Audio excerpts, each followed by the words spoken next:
Good day.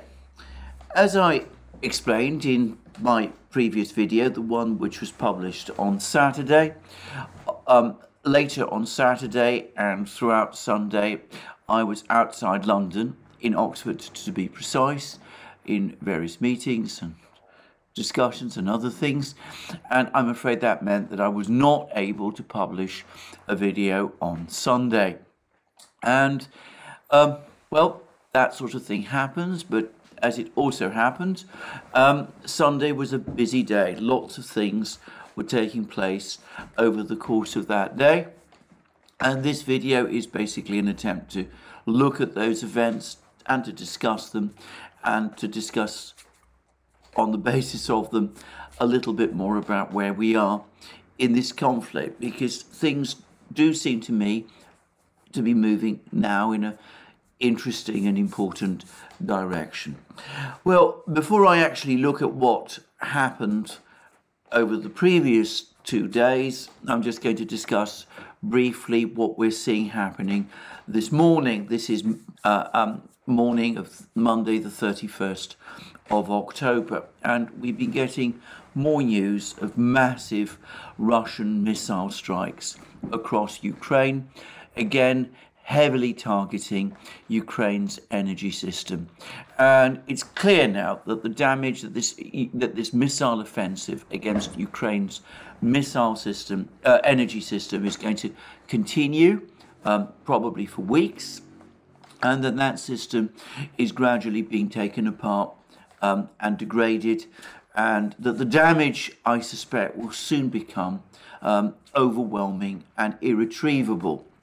Now, I say that, of course, the Ukrainian Defense Ministry said that Russia launched 50 cruise missiles attacking different parts of the Ukrainian energy system, and that Ukraine managed to shoot down 44 of them. So, according to the Ukrainian Defense Ministry, only 6 missiles, of these Russian missiles, got through. However, another Ukrainian official I've seen claims that 18 targets were hit by Russian missiles over the course of this missile attack that's been taking place over the course of today. Now, mathematics, arithmetic has never been my strong point, but I cannot see how 6 missiles can hit 18 targets. Quite likely, the Ukrainians have shot down some of these missiles, and quite possibly the scale of the offensive suggests that perhaps as many as 50 missiles had been launched. But for the record, my belief is that the great majority of these missiles did get through and reach their targets, and that there has been, as a consequence, considerable destruction done. I would add that this morning we're getting all kinds of reports. We're getting reports that the internet has crashed in parts of Ukraine. The internet has become inaccessible. There's more blackouts across many places in Ukraine. There's traffic jams apparently in the city the Ukrainians call Dnipro, and which the Russians call Dnipropetrovsk, including massive traffic jams blocking the bridge across the Dnieper River. There's also reports, rather strange, intriguing reports, that television broadcasts, Ukrainian television broadcasts in Zaporozhye city have been interrupted, and that people in Zaporozhye city can only hear Russian television broadcasts. And perhaps most worrying of all for me, it seems that the metro system in Kiev has collapsed, and I hope that people are not trapped underground, because, well, I know how frightening that can be. So, considerable devastation, and we see again the Russians playing this game of cat and mouse. They launch missile strikes across Ukraine, hit large parts of the energy system. They then give Ukraine a day or so to try and repair the damage. They then see what the Ukrainians are doing, and they launch more strikes. not only negating any repairs that the Ukrainians have been trying to carry out, but steadily degrading the system with every single strike that they carry out. And I would add that it's quite likely that these cruise missile strikes are not the end of the current offensive, because the usual pattern of these offensives is that we get cruise missile strikes and then we get drone strikes. And the drone strikes sometimes accompany the cruise missiles, but sometimes they follow them. And my impression is that the cruise missiles tend to get launched at night or early in the morning. The drones often get launched during the day. For whatever reason that is, I'm not sure. But one way or the other, I suspect that we're going to get the Uranium-2 drones also now being launched against the Ukrainian energy system. One rather intriguing aspect of this latest attack is that it seems that for the first time, the Russians specifically targeted Ukrainian hydroelectric facilities. Now, they didn't, as I understand it, attack dams exactly. They didn't seek to breach any dams, especially those along the Dnieper River, but they did attack the electricity substations, which transfer the electricity generated by these dams through the Ukrainian electricity system. And I suspect we're going to see a lot more of that over the next few weeks and months. And I've discussed previously, and by the way, Western officials have at times quietly admitted that the West simply doesn't have a response to this. It can supply Ukraine with some surface-to-air missiles, but whatever systems it supplies, the Russians are able always to get round, and they're able to do the damage to the system, to the Ukrainian electricity system that they do. In the meantime, Ukraine, of course, has to launch more and more of its precious S-300 surface-to-air missiles. These are basically the core of Ukraine's air defense system. They're advanced systems, at least they were when they were designed and built in the 1980s, and they still appear to be pretty potent. But there must be only a finite number of these missiles.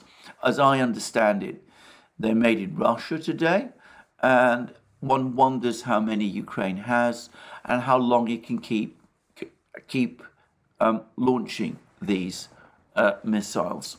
And as I've said, there's no Western system that is exactly analogous. Even the American Patriot system, which the United States has hesitated to deploy up to now, supply to Ukraine, is not exactly analogous to the S-300 system that forms the core of Ukraine's air defense. Now, of course, what one also hears are endless rumors, speculations, discussions, debates about how many cruise missiles the Russians have. And of course, going all the way back to the beginning of March, I remember reading reports about how the Russians were running out of cruise missiles. I have to say, I see no evidence of this at the moment. It seems to me that the Russians give every sign that they can continue this missile offensive, well, for many months, perhaps indefinitely. And of course, it's important to stress that whilst Ukraine's military-industrial complex has been severely hammered by Russian missile and airstrikes, and Ukraine therefore almost certainly lacks the capability to build S-300 missiles, Russia's industrial capabilities are unaffected by bombing and missile strikes, and they can therefore continue to manufacture cruise missiles. We don't know how many they manufacture on any particular day. We don't know what the volume of production of these machines is. They're complex machines, but I'm told not unduly complex. Who knows? But for the moment, at least, it seems that they're not short of cruise missiles. Now, on the topic of cruise missiles and Russian manufacturing capabilities, I'm going to quickly and briefly return to this vexed question of microchip technology, because, of course, again, one of the major Western efforts has been to suffocate Russia, prevent Russia importing the advanced microchips, which it is assumed are the ones that go into these cruise missiles. Whether they really are that advanced, the microchips that these cruise missiles use, is another matter. I'm told not, by the way, but as I'm not expert in that field at all, I'm not going to debate it. Anyway, I read a report, I think it was in Bloomberg, that there was no, I might have been wrong about that, that some officials in the United States are now quietly warning that the US ability to choke off imports by Russia of microchips is hopeless, that the border between Russia and China is far too huge to be monitored effectively, and that with the existing glut in microchips, there's always going to be people who will be happy to sell microchips to the Russians for a premium. Well, that's what this report said. I'm no doubt at all that the Russians can produce microchips themselves, and of course they can supplement them by imports, and I've no doubt at all that they're able to import them from their usual suppliers, who, to be clear, are located overwhelmingly in China and Malaysia, neither country having, of course, imposed sanctions on Russia, and both of them actually well disposed to Russia. So I have no doubt at all that the Russians have all the microchips they need and will continue to do so as long as this war lasts, and indeed beyond. But anyway, that's one issue that these missile attacks that I wish to discuss. As far as I can see, expectations of the Russians running out of missiles, extending all the way back to the beginning of March, well, they're clearly not running out of them at the moment. Anyway, that is the Russian missile offensive that's been taking place, and as I said, it is devastating.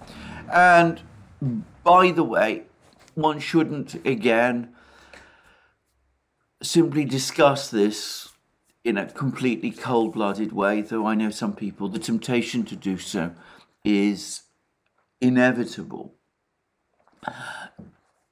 As I mentioned when I discussed the fact that it can be very, very frightening for people to be trapped underground in a metro system which loses power, which it seems the Kiev metro system has done.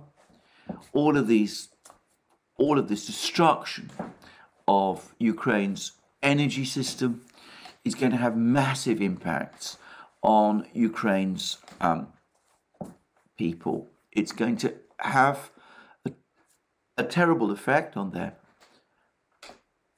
conditions. There's going to be huge hardship. Old people in particular are going to be severely affected, but of course even younger people are going to be affected. And of course Ukraine is one of those countries where winter is harsh, where temperatures fall below zero, where you absolutely need electric power for heating and for warmth. And of course Ukraine is probably going to struggle to import gas from Russia and its other sources of electric power, the hydroelectric stations.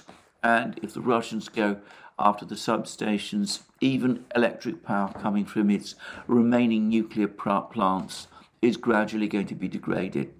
So this is going to cause enormous hardship, and it perhaps is worth remembering that right at the outset of this conflict, back in February, the Russian military said that they would not be targeting civilian infrastructure. They would only seek to target military facilities, the Ukrainian military itself, the military industrial complex which supported it, and that was in February. And as we've seen over the last couple of weeks, especially since the Kerch Bridge incident, the Crimean Bridge incident, the Russians have gone back on that, and increasingly now they are targeting infrastructure, which undoubtedly has a dual use. The electric power that the Ukrainian energy system generates, for example, keeps the Ukrainian electric trains running, and these are the trains which transport the troops from one battlefront to another, and transport troops from the interior of Ukraine to the battlefronts. And also it's these trains which provide the supplies that reach the troops on the battlefields.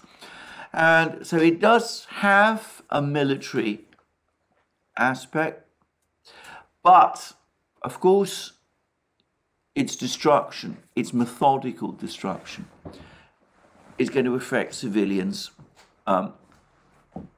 hugely. And perhaps it's worth pointing out how this has happened, because the Russians insisted at the beginning that they were not going to attack civilian infrastructure.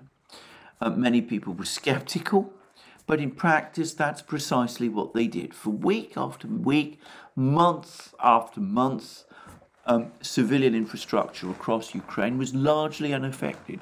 The Russians didn't attack dams, they didn't attack bridges to any great extent. They didn't, of course, go after the electricity system to the extent that they are now doing. And why have they changed course? Well, I'm going to say that there is one overriding reason, and that is the nature of war. In war, always the imperative is to achieve victory. And even if you enter a war saying to yourself, there is something I'm not going to do, like, for example, attack civilian infrastructure, the necessity to achieve victory ultimately can force you or propel you into that direction. And then, of course, you continue going down that particular route. That's one reason why war is such a terrible thing. It's because you may start saying to yourself, I'm not going to do certain things, but the imperative of achieving victory, and perhaps the even greater imperative of avoiding defeat, ultimately inevitably propels you into directions that you might not have wanted to take. And I think that's what we see with these attacks on the electricity system. There is another, obviously much more trite reason, but ultimately a true one. And that is, of course, that the reason that the Russians have been forced to take this step is because, contrary to what I think they hoped back in February and March, which is that they would march into Ukraine, capture a lot of territory, overall the Ukrainians, force the Ukrainians into negotiations, agree a peace settlement with them, and end this conflict in Ukraine once and for all. Contrary to that Russian expectation and Russian plan, which was almost fulfilled, there was an outline agreement agreed by the parties in the talks in Istanbul on the 29th of March. Well, what happened instead is that the Western powers, Britain and the United States first and foremost, persuaded Ukraine to go back on that outline agreement, to take back all the concessions it had made. They armed Ukraine with all kinds of weapons. They urged Ukraine to take the offensive. They spoke to Ukraine about Ukraine's needs to keep the war going until it had achieved victory. And, well, we see what the outcome of that is. The outcome is that Ukraine is now seeing the destruction of its energy system. And people in the West need to understand that it was decisions taken by Western governments that have also led directly to this outcome. You can always argue that the Russians have a choice, and of course they do. I mean, the Russians could have gone on fighting the war as they had done, or they could have capitulated and pulled back from Ukraine and, raised the white flag. But there was never any real possibility that either of those things would happen. And if Western leaders thought the Russians would respond in that way, then they were being delusional. What they have instead done is that they have escalated in Ukraine against Russia, and Russia has escalated in return. And one of the forms of that escalation are these attacks on Ukraine's energy system, to which, as I've said, the Western powers have no answer. Going all the way back to 2016, Barack Obama, who was still at that time President of the United States, in an interview with The Atlantic magazine there, actually said that in Ukraine, the Russians have escalatory dominance. It's astonishing that Western leaders don't seem to grasp this, don't seem to grasp that if they escalate in Ukraine, the Russians will escalate in return, and Ukraine will always be the loser in that kind of battle of escalations in which the Russians always have the advantage. But anyway, that's all I wanted to say about this. I do want to emphasize again that one shouldn't just be cold-blooded about this. These attacks on the energy system are going to have very grave effects on people in Ukraine. And though it's the Russians who are carrying out these attacks, as they are pushed forward by the imperative of war, Western leaders have a heavy responsibility as well and should be held to account for it. Anyway, obviously that's the energy system, but of course a lot of other things have been going on. And the big story yesterday, though perhaps somewhat misleadingly in my opinion, but anyway, the big story yesterday was that Ukraine tried to launch some kind of a missile and drone strike on Sevastopol, the big Russian naval base in Crimea, a base of huge importance to the Russians, both strategic and, I would add, emotional importance to the Russians. Anyway, the Ukrainians tried to attack the Russian Black Sea Fleet in Sevastopol by launching drones and missiles against Sevastopol. Now, the Russians say that the attack was completely unsuccessful. All the drones were destroyed or disabled. And as I said, they were both aerial drones and there were drones that operated on the surface. And the Russians have professed great anger about this attack, though they've insisted that only minor damage to the fleet was caused. They admit to damage to one minesweeper, but they say that even that minesweeper only suffered non-critical damage. It can be repaired. There's reports, by the way, circulating in the Western media and even in some places in the Russian media as well, that a Russian frigate, the Admiral Makarov, has also been damaged by one of these drones, these sea drones. This is a curious story, actually, because I noticed that The Guardian, which has particularly pushed this story, says that the reason for thinking that this drone, that the Admiral Makarov was hit by this drone, is a video film. What The Guardian isn't mentioning is that the video film in question is a video that was actually made by the drone itself as it was moving across the sea, but which was then released by the Russians.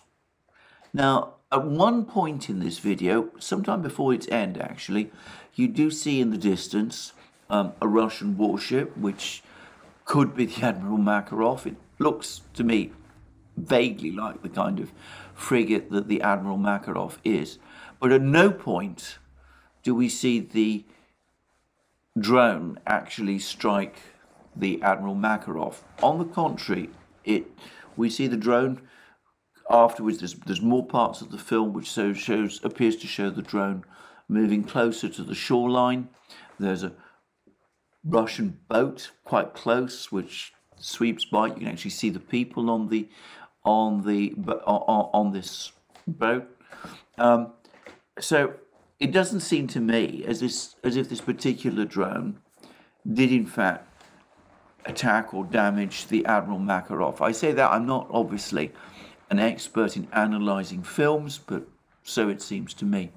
The point is, though, that if the Russians released this video, then that rather suggests that they managed to capture or capture the drone either relatively intact or perhaps entirely intact, which is an interesting thought.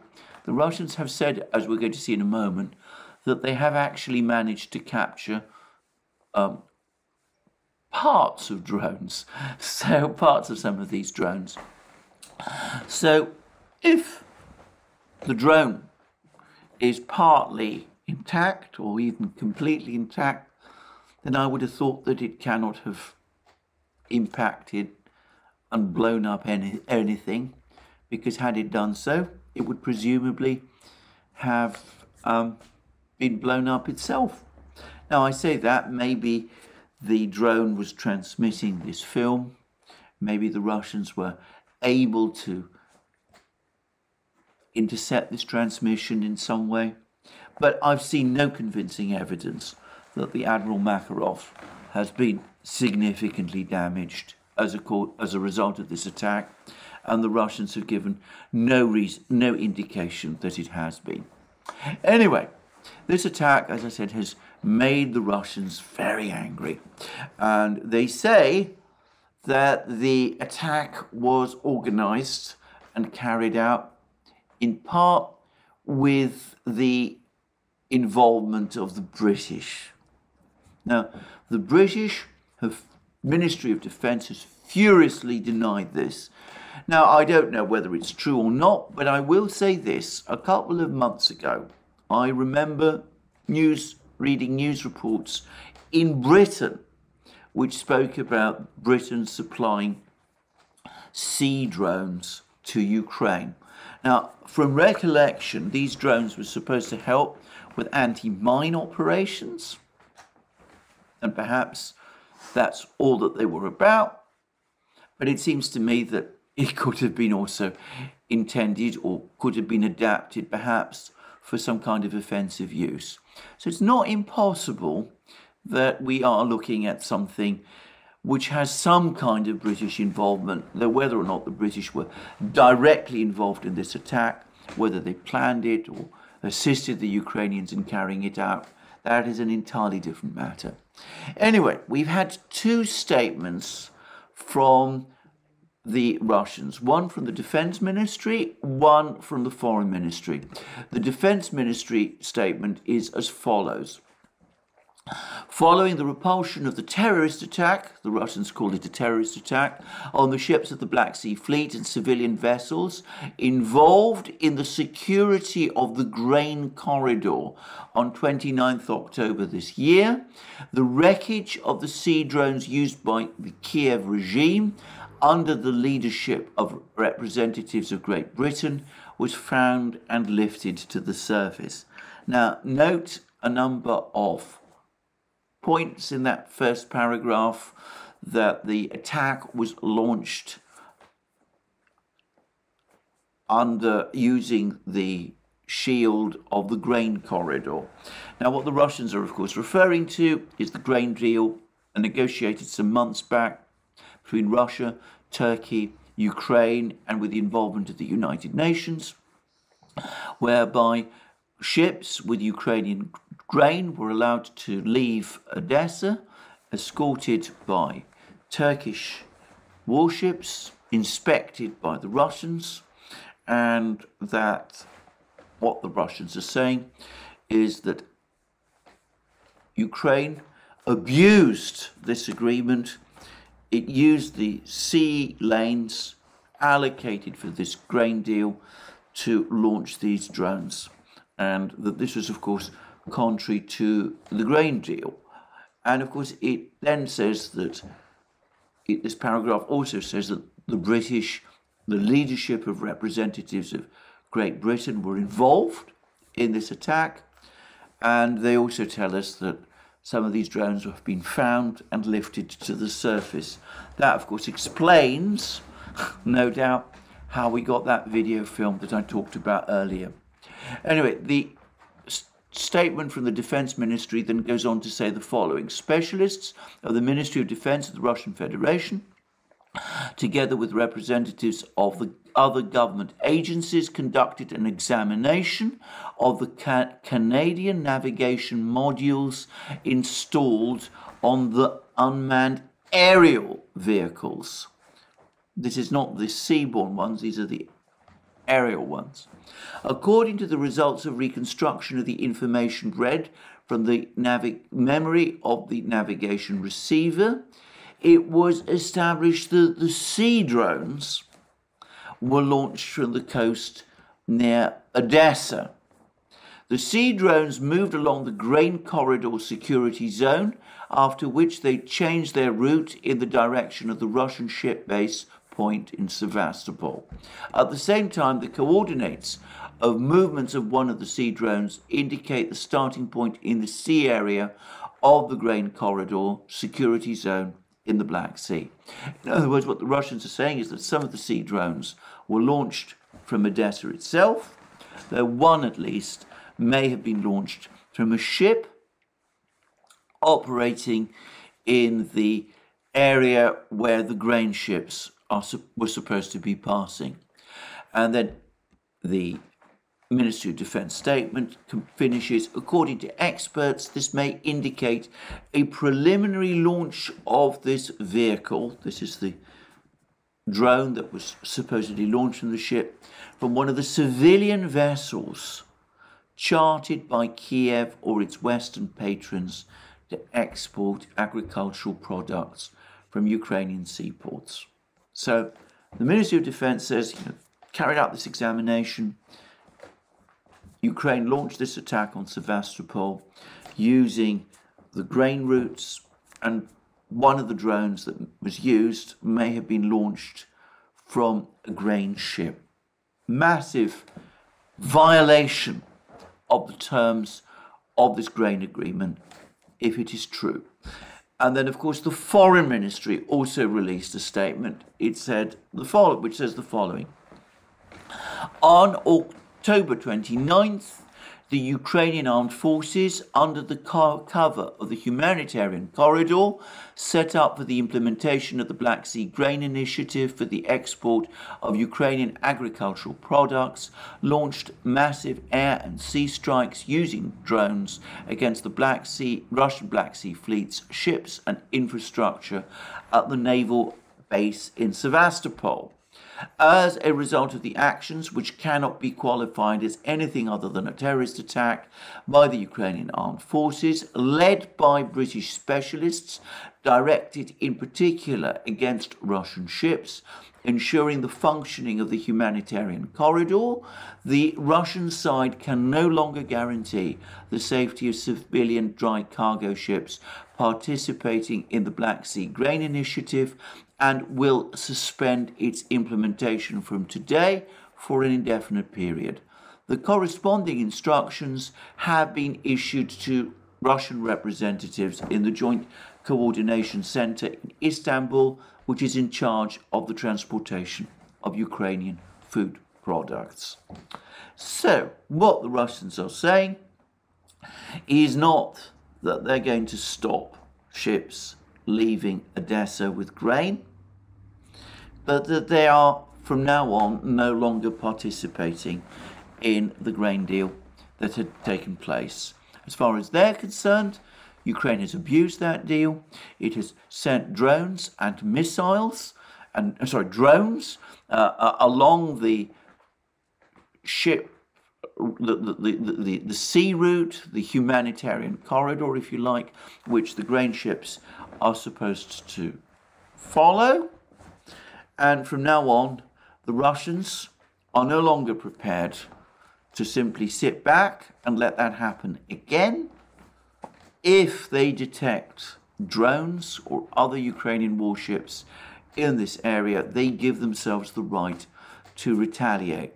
Now, I've explained this and I've read these statements carefully. Again, I want to stress, I'm not saying that what the Russians are saying here is necessarily true.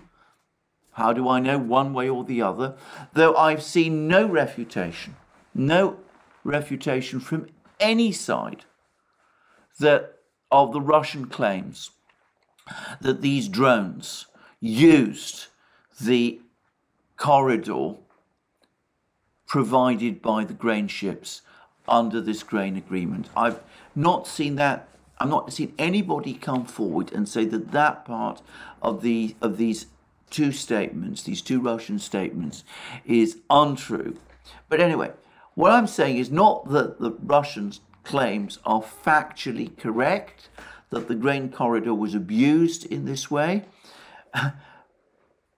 but the Russians are not here announcing a naval blockade of merchant shipping leaving Odessa. Now, this is, I think, an important point, because I think there's been some misunderstanding about this.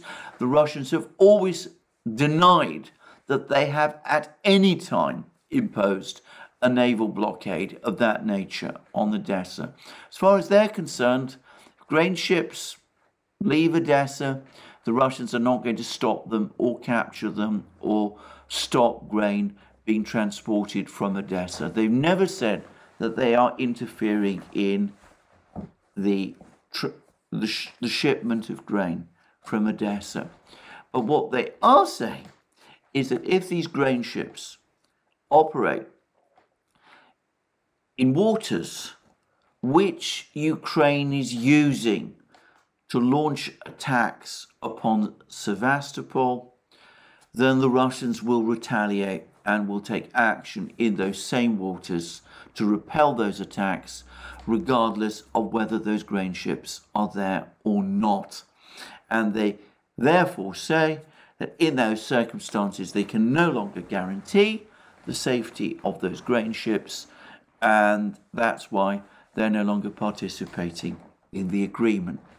Now, a couple of hours after this statement was made, Ukraine, Turkey, and the United Nations announced that 14 more ships with grain are going to leave Odessa, and the Russians have been informed about this, but the Russians have said, not our concern. If you want to send ships into this area, that's your business, but we are giving you warning now that if any such attack on Sevastopol occurs again from this area, or if we detect signs for the preparation of an attack upon Sevastopol from these waters, then we are, from this moment on, committed to retaliate.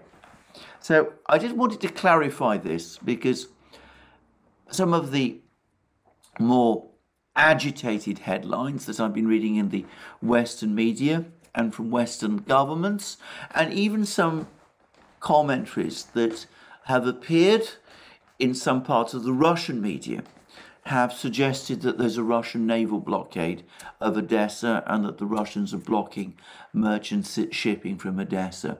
That's not what the statements actually say, and it's my interpretation of these statements has been confirmed by Russian statements that have followed after. Now, there's a point about all of this, which, as far as I can see, no one has commented upon up till now, which is that the Russians say that these drones were launched, some of them at least, the seaborne drones, were launched from Odessa, from the coast near Odessa. Now, that follows on from a variety of comments that have been made from Russian officials, including President Putin himself. I've touched on what President Putin said about Odessa at the recent Valdai conference. But anyway, comments from various Russian officials that the recapture of Odessa, which suggests that the recapture of Odessa, or some kind of military offensive against Odessa at some point over the course of this war, is a possibility. Now, I'm not suggesting that all of these events are connected to each other. I'm not suggesting that the Russians have suspended their participation in the grain deal in order to make it possible for them to attack Odessa. But that is the effect, or so it seems to me. Whilst the grain deal was in operation, whilst the Russians were participating in it, it would have been extremely difficult, it seems to me, for the Russians to attack, to launch an offensive against Odessa, because for them to have done so would surely have contradicted and ultimately violated the terms of the grain agreement. Now that the Russians are no longer participating in the grain agreement, now that they've suspended their participation in it, the way is open to them, for them again, which to launch seaborne strikes on Odessa, to launch an offensive against Odessa itself, if that is indeed their plan.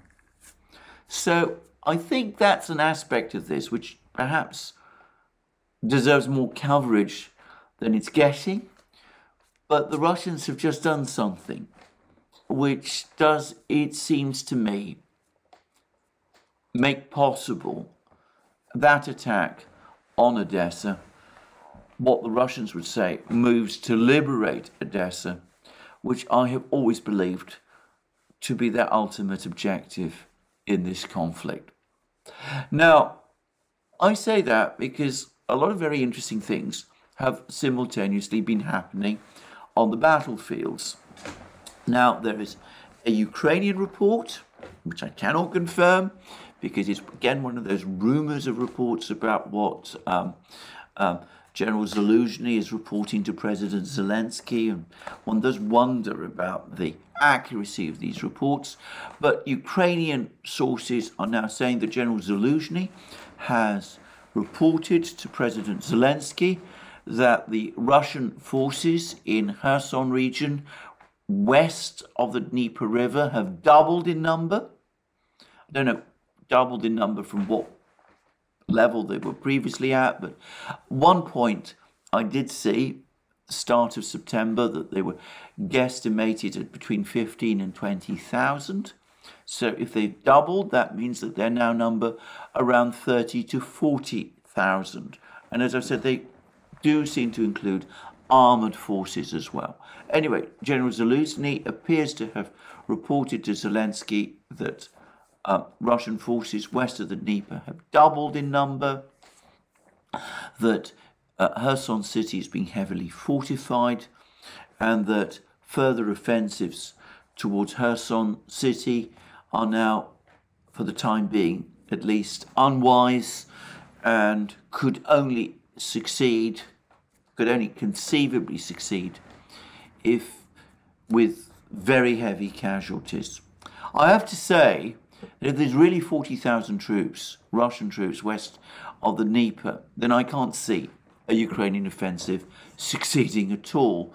And I think perhaps a more necessary thing for Ukraine to think about is a possible Russian offensive in this area towards perhaps first Nikolaev and then ultimately Odessa. And in the meantime, the Russians have now been engaging in what looks like a proper offensive somewhere else. Now, since the end of August, the Russians have been on the defensive in most parts of the battlefronts. They've been defending in Kharkiv region and northern Donbass with an increasing measure of success, by the way. And of course, they've been defending in Kherson region. They have been, continued to be, on the attack in Bakhmut city. I've discussed this at length. And in the area around Donetsk city, this heavily fortified area built up by Ukraine over the 8 years preceding the war, and from whence much of the shelling of Donetsk city by the Ukrainian army takes place.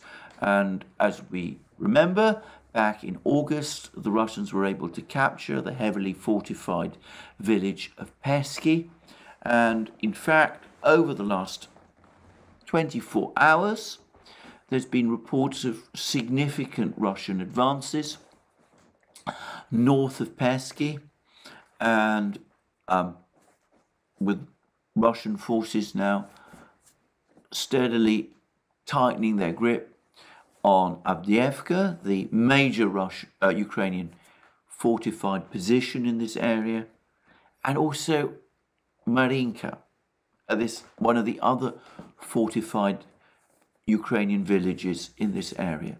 But perhaps even more interesting is that the Russians have launched an offensive further south and west towards the town which the Ukrainians called Ugledar and which the Russians call Ugledar.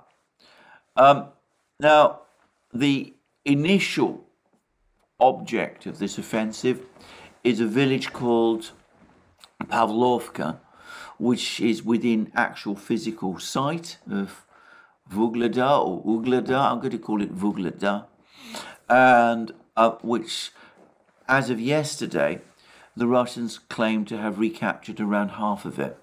Now, I should say that the Russians have, earlier in the war, actually captured Pavlovka. They were, for a long time, in control of Pavlovka, and that was seen as a step towards the capture of Ugledar itself. But at some point in August, the Russians were pushed out by the Ukrainians from Pavlovka, and the Ukrainians were thereby able to strengthen their positions in and around Ugledar. The capture of Pavlovka didn't get much attention at the time, as I remember, but with hindsight, it was the first offensive action that Ukraine took in August, leading up to the Ukrainian offensives that then took place later in August and, of course, in September and early October. So the Ukrainians were able to recapture Pavlovka, but it now looks as if the Russians are in the process of recapturing Pavlovka again. And of course the point is that the reason the Russians probably sought to capture Pavlovka when they did, and perhaps I ought to say that from what I recall, when it was captured previously, it was a mixed force of Donbass militia and Russian Marines. I don't know who's leading the offensive now, but anyway, the point was that it was clearly intended as a stepping stone towards the capture of Ugledar. Now, Ugledar is a relatively small place. It's a town of about 15,000 people before the war. But it is important because it sits astride the communications links, the transport links from between the main territories of Ukraine, and in particular the city of Zaporozhye, which is still under Ukrainian control, and the Ukrainian forces opposite Donetsk city, in places like Avdiivka, Marinka, and those sort of places. And if the Russians are able to capture Ugledar, then those transport links will have been severed, which will increase massively the difficulties of keeping those Ukrainian troops in opposite Donetsk city supplied. And it might make it, in fact, impossible for them to continue to be supplied. Now, earlier this morning, I saw reports that the Russians have established what they call fire control over the main road from Ugledar to Marinka.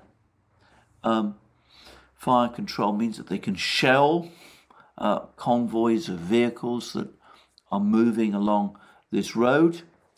And I get the sense that this time the Russians are more serious than they were before. They previously captured Pavlovka. No doubt they were intending at that point, at some point, to capture Ugledar, but they didn't actually do it. I get the sense that this time the Russians are more serious about it and that they really are working towards capturing Ugledar. Now, Ugledar, as I said, is a small place. The Ukrainians are, however, heavily entrenched there. They will surely have fortified it. It's probably not going to be a quick battle. But it does show that here in an important area of southern Ukraine, what was Ukraine, this is Ugledar, is located in Donetsk region, the Russians are now once more on the offensive. And this doesn't look like a local counterattack. It looks like a proper offensive operation complementing the Russian advances near Donetsk city, and, by the way, the Russian advances which continue around Bakhmut city as well. All this looks like part of a plan to finally break Ukrainian control, Ukrainian defenses in Donetsk region, to bring the whole of Donetsk region finally under Russian control, to drive the Ukrainians out of Donetsk region. So what we see is the Russians also, it seems to me, clearing the decks now, if you like. They're launching these missile strikes on Ukraine's infrastructure. They're gradually bringing this infrastructure to the point of collapse. They've probably been mulling, this is my own guess, the wisdom of their participation in the grain arrangements with Ukraine for some time. At the time when they agreed to this arrangement back in the summer, it suited them to do so. At that time, they had no immediate plans to attack Odessa. They didn't have the forces to do so. And besides, they were hoping, as I pointed out at the time, that by agreeing to this plan, supplies, shipments of Russian grain and fertilizer would also be unblocked, though that has never fully happened, or so it seems. Well, they probably are now calculating that whatever advantage they got from the grain agreement back in the summer has now exhausted itself. It's not working for them any longer, and they're probably eyeing or thinking about a future in which an offensive against Odessa becomes possible. So they've made use of this actually extremely foolish and misconceived Ukrainian attack on Sevastopol. It was like one of those attempted attacks that one reads about during the Second World War, attacks on naval bases. Well, Pearl Harbor is perhaps the biggest example, but the British carried out various attacks of that nature, you know, on the Tirpitz and on the Italian Navy and Taranto, if my memory serves me right, during the Second World War, which, by the way, does make me think that it's quite possible that the British did have some role in this. It's the sort of thing that the British might cook up, or so it seems to me. Anyway, so the this attack on Sevastopol, it failed, and it's given perhaps the Russians the reason, the justification that they probably were looking for to pull out of the grain deal and to prepare for the attack on Odessa. And of course, at the same time, they're gradually now working their way towards the final liberation, as they would say, of Donetsk, of the Donetsk region, and of the Donbass overall. So that's where we are, it seems to me, at this moment in time in this war. It seems to me that Ukraine has expended vast numbers of men and machines on offensives. It was led into by the Western powers. It made a tragic mistake back in March when it abandoned the negotiation route. It's probably now going to be very difficult, if not impossible, for it to change its stance on this. And what has happened is that tens of thousands of Ukrainian soldiers have died on the battlefields. About that, by the way, I have no doubt at all, even though I am skeptical about some of the numbers of Ukrainian losses that have been floated around. It's also the case that alongside all of those Ukrainian losses, large amounts of equipment have also been lost. And what we see is that the Russians are now taking the moves that they need to resume offensive operations. They've called up hundreds of thousands of reservists. They're building up their forces in Kherson region. They're systematically clearing the areas opposite Donetsk city. They're preparing to sever the transport corridors via Ugledar. They're crippling Ukraine's energy system, and they're laying the groundwork, or the sea work if you prefer, for a future offensive against Odessa, which could take a maritime route as well as a land route. So, I'm not saying all of this is going to happen imminently. We're still in the autumn. The ground is soft. There's rain. There's difficulties for either side, it seems, to conduct offensive operations. But as I've said in previous videos, you can start to see how the Russians are methodically putting their pieces in place. Well, we'll see how things shape out over the next few days and weeks. We'll see, by the way, whether grain ships do continue to leave Odessa despite the Russians having pulled out of the grain agreement. And we will see whether Ukraine, for its part, has any moves that it can make in response to those which Russia is making. But it seems to me that the brief moment of euphoria that Ukraine had over the course of its offensives in September, October, has now run its course. And as I've said on previous videos, the forces are now being gathered by the Russians, which are going to put Ukraine in an impossible position. Well, that's almost an hour. I don't like to exceed an hour on these programs, though I'm afraid sometimes I have to. But there was a lot to cover which happened over the last couple of hours, and that's me for the day. So in the meantime, remember, you can find all these videos on Locals, Rumble, ODYSEE, BitChute, Telegram, and of course also on Rofkin.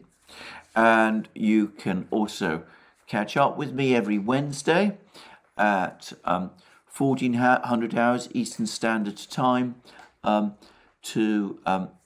Locals for my live streams, which I carry out on those days. And